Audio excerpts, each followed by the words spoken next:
않은 치킨 게임을 하고 있다는 최 권한대행마저 탄핵되면 이주호 교육부 장관이 대행의 대행을 맡게 됩니다. 국무위원이 14명이 돼서 헌법에 규정된 국무위원 수 15인 이상을 못 맞추게 돼 국무회의 기능이 마비됩니다. 조기 대선을 염두에 둔 여야 정쟁에 최소한의 정부 기능마저 한 치 앞을 못 내다보는 상황입니다. YTN 이승우입니다.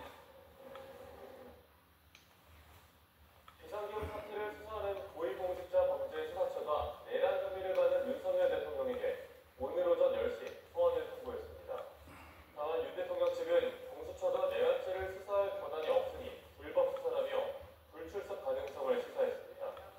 공수처의 윤 대통령 소환 선고는 지난 18일과 25일에 이어 이번이 세 번째입니다. 윤 대통령 측은 세 번 모두 출석 요구서 수령을 거부했고 공수처에 선임기도 제출하지 않은 상태입니다.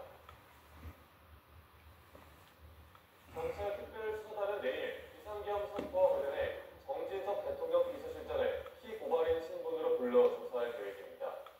경찰은 정 비서실장이 비상계엄 선포 직전 국무회의에 참석했는지 등을 조사할 계획입니다. 앞서 정 비서실장은 국회 운영위원회 전체 회의에 12월 30일 수사기관으로부터 피고발인 신분으로 출석 통보를 받았다며 같은 날 진행되는 현안 질의에 출석할 수 없다는 내용의 불출석 사유서를 제출했습니다. 또 신원식 국가안보실장도 같은 날 수사기관으로부터 참고인 신분으로 출석 통보를 받았다며 불출석 사유서를 제출했습니다. 경찰 특별수사단이 내란 혐의로 고발된 추경호 전 국민의힘 원내대표를 소환해 조사했습니다.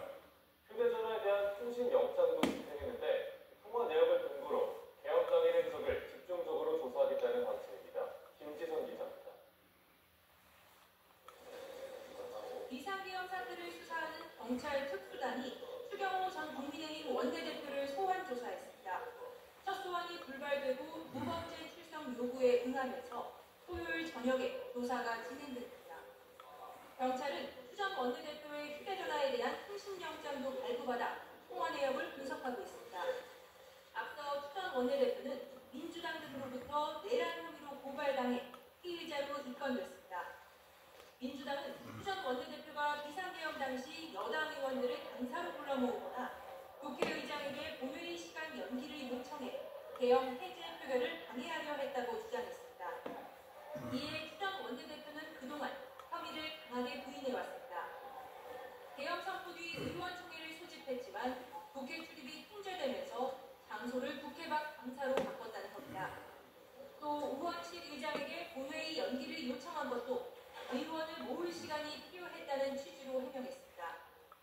물리적으로 저희들이 넘어올 수 있는 여러 상황이 되면은 이 본회의 표결과 관련된 절차를 진행해 달라고. 통화 내역을 확보한 경찰은 윤 대통령과의 첫 통화도 계엄 선포 1시간 뒤에야 이뤄졌다는 추 전 원내대표의 주장의 진위도 확인할 방침입니다. YTN 김지선입니다. 이른바 비선에서 계엄에 관여했던 의혹을 받는 노상원 전 정보사령관의 수첩이 주목받고 있습니다. 사전 모의에 근거가 될 수 있을지 이제 검찰이 들여다보고 있습니다. 김태곤 기자입니다.